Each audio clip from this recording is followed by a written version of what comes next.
जय हिंद साथियों। राष्ट्रपति की आपातकालीन शक्ति में राष्ट्रीय आपात को ऑलरेडी हम लोग प्रीवियस क्लासेस में डिस्कस कर चुके हैं। आज के क्लास में हम लोग राष्ट्रपति शासन को पढ़ेंगे। सबसे पहला सवाल ये उठता है कि राष्ट्रपति शासन का कॉन्सेप्ट कहां से लिया गया है।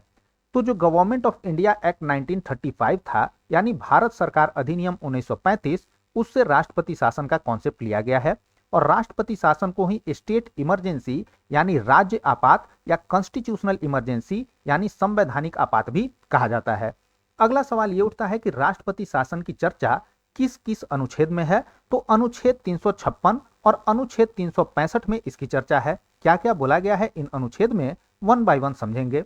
अनुच्छेद 356 में बोला गया है कि यदि राष्ट्रपति को गवर्नर के थ्रू, मान लीजिए कि जो स्टेट के गवर्नर हैं उनके थ्रू या किसी अन्य स्रोत से यह पता चलता है कि राज्य सरकार जो है वो संविधान के अनुसार काम नहीं कर रही है या राज्य में क्या हो गया है तो संवैधानिक तंत्र विफल हो गया है, तो काउंसिल ऑफ मिनिस्टर यानी मंत्री परिषद की सलाह पर राष्ट्रपति क्या कर सकते हैं, उस राज्य में राष्ट्रपति शासन लगा सकते हैं।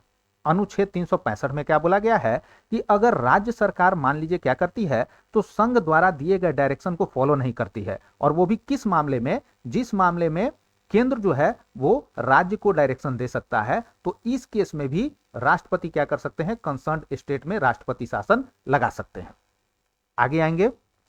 राष्ट्रपति शासन की जो घोषणा राष्ट्रपति ने किया उसको 2 महीना के अंदर, घोषणा के 2 महीना के अंदर संसद के दोनों सदनों में क्या करना होगा, तो सिंपल मेजोरिटी से पास कराना होगा। तब ये अगले 6 महीना के लिए क्या हो जाएगा, एक्सटेंड हो जाएगा। अब यहां पे जो सिंपल मेजोरिटी यानी सामान्य बहुमत की बात है, इसका मतलब क्या हो गया, तो इसका मतलब होता है मोर देन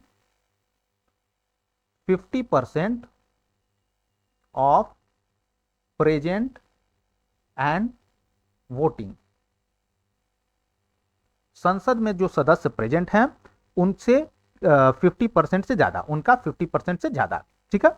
इसे हर 6 महीना में संसद में सामान्य बहुमत से पास कर अधिकतम 3 साल के लिए लगाया जा सकता है, ठीक है।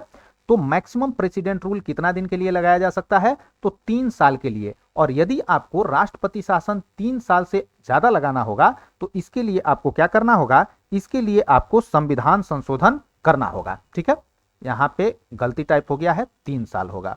अगर राष्ट्रपति शासन को 3 साल से अधिक लगाना होगा तो इसके लिए क्या करना होगा, संविधान संशोधन करना होगा, क्योंकि अभी जो क्राइटेरिया है उसमें मैक्सिमम जो है वो 3 साल के लिए ही राष्ट्रपति शासन लगाया जा सकता है, ठीक है। अब राष्ट्रपति शासन को 1 साल से अधिक लगाने का कुछ कुछ कंडीशन है। क्या क्या कंडीशन है, तो उस राज्य में यानी जिस राज्य में राष्ट्रपति शासन लगा है या राज्य के किसी हिस्से में अनुच्छेद 352 के तहत क्या हो, तो राष्ट्रीय आपात लगा हो, ठीक है। अगर चुनाव आयोग क्या कर देता है तो यह प्रमाणित कर देता है, यह डिक्लेयर कर देता है कि वर्तमान जो कंडीशन है, प्रेजेंट जो स्थिति है, उसमें इस राज्य में चुनाव कराना संभव नहीं है, तो ही क्या हो सकता है, तो 1 साल से अधिक राष्ट्रपति शासन लगाया जा सकता है। और ये दोनों जो क्राइटेरिया है इसको कब जोड़ा गया है, तो इसको जोड़ा गया है 44वां संविधान संशोधन, 44वां संविधान संशोधन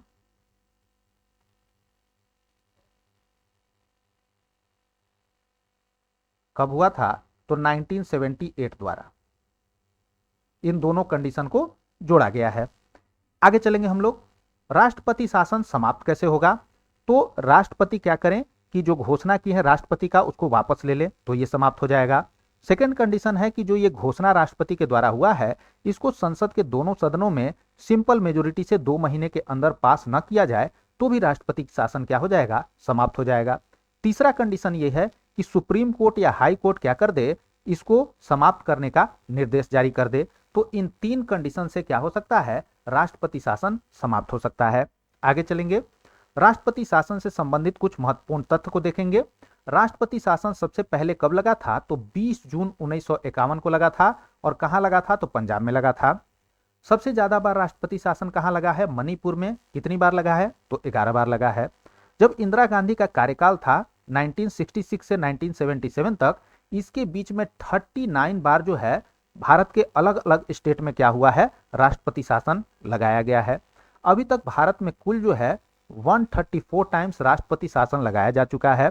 उत्तर प्रदेश में 9 बार अभी तक राष्ट्रपति शासन लगा है और बिहार में 8 बार अभी तक राष्ट्रपति शासन लगा है। अब आते हैं कि राष्ट्रपति शासन का प्रभाव क्या क्या होता है। राष्ट्रपति जो है वो राज्य सरकार को क्या कर सकते हैं, तो डिसमिस कर सकते हैं, निलंबित कर सकते हैं। राष्ट्रपति क्या कर सकते हैं, तो जो विधानसभा है उसको डिसॉल्व यानी विघटित कर सकते हैं। राष्ट्रपति जो है वो राज्य सरकार की शक्तियों का इस्तेमाल कर सकते हैं, या तो गवर्नर के माध्यम से, जो राज्यपाल हैं उनके माध्यम से, या किसी अन्य अधीनस्थ के माध्यम से। ठीक है। राष्ट्रपति क्या कर सकते हैं, तो स्टेट लिस्ट पर भी कानून बना सकते हैं, जब तक उस स्टेट में राष्ट्रपति शासन लगा हुआ है तब तक। ठीक है। तो ये हो गया हमारा राष्ट्रपति शासन का प्रभाव। अब कल के क्लास में हम लोग जो है फाइनेंशियल इमरजेंसी के बारे में पढ़ेंगे। यदि वीडियो पसंद आए तो लाइक शेयर सब्सक्राइब जरूर करें।